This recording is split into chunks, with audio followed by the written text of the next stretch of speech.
Coma में बताकर ऐंठते रहे पैसे, आईसीयू में बेड से बंधा चीख रहा था पति। जी हाँ, रतलाम शहर के 80 फीट रोड पर एक निजी अस्पताल से हाथ में बॉटल और यूरिन बैग की थैली लेकर निकले मरीज ने अस्पताल प्रबंधन पर लूट के आरोप लगाए। दरअसल एक घटना में घायल दीनदयाल नगर निवासी बंटी नीनामा को रविवार उसके परिजन लेकर निजी अस्पताल पहुंचे। परिजनों का आरोप है कि बंटी को कोमा में बताकर अस्पताल प्रबंधन ने 2 लाख तक रुपए ऐंठे और बेटे से मिलने भी नहीं दिया। सोमवार को जिस बेटे को प्रबंधन ने कोमा में बताया, वह खुद ही अर्धनग्न हालत में अस्पताल के बाहर जा निकला।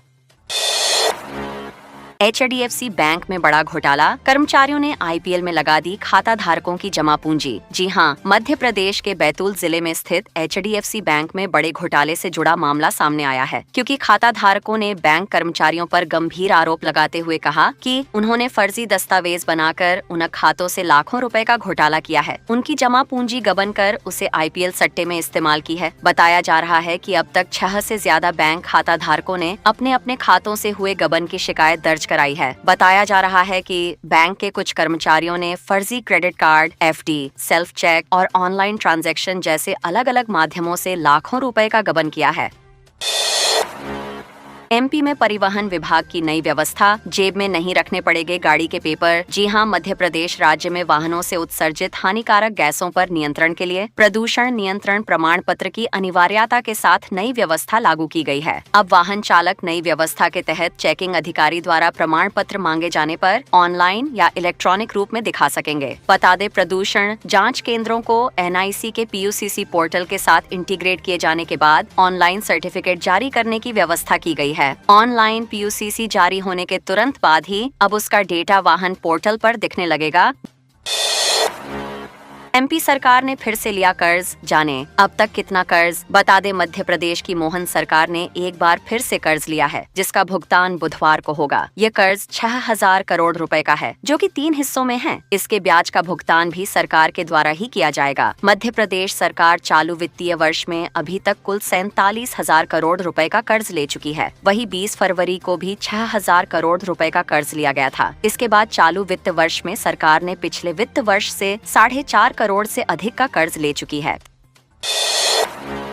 तय समय से पहले लाडली बहनों के खाते में आएगी 22वीं किस्त। जी हाँ, मध्य प्रदेश की लाखों महिलाएं के खाते में लाडली बहना योजना के तहत हर महीने 1250 रुपए की राशि ट्रांसफर की जाती है। योजना की राशि आमतौर पर हर महीने की 10 तारीख को ट्रांसफर होती है, लेकिन कई बार त्योहारों के कारण इसे पहले ही जारी कर दिया जाता है। इसलिए मार्च महीने में 2 विशेष दिन हैं। पहला तो महिला दिवस और दूसरा होली। महिला दिवस 8 मार्च को है। ऐसे में सरकार लाडली बहना योजना की 22वीं किस्त 10 तारीख से पहले जारी कर सकती है। हालांकि सरकार की तरफ से अभी तक कोई आधिकारिक घोषणा नहीं हुई है।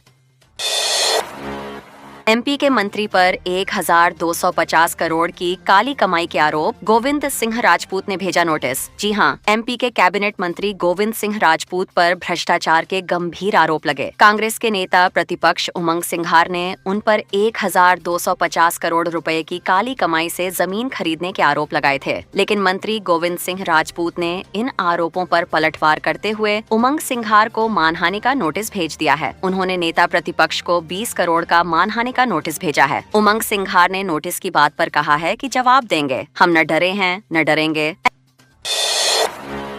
175 रुपए प्रति क्विंटल की दर से मिलेगा किसानों को बोनस। जी हां, मंत्री कैलाश विजयवर्गीय के अनुसार 15 मार्च से शुरू होने जा रही गेहूं की MSP दर पर खरीदी के तहत सरकार 175 रुपए प्रति क्विंटल के हिसाब से बोनस देने का फैसला किया है। ये बोनस MSP की दर 2425 रुपए के अतिरिक्त दिया जाएगा, यानी समर्थन मूल्य पर किसानों को 2600 रुपए प्रति क्विंटल के भाव मिलेंगे। यही नहीं, धान पर 4000 प्रति हेक्टेयर प्रोत्साहन राशि देने के प्रस्ताव को भी मंजूरी मिली है।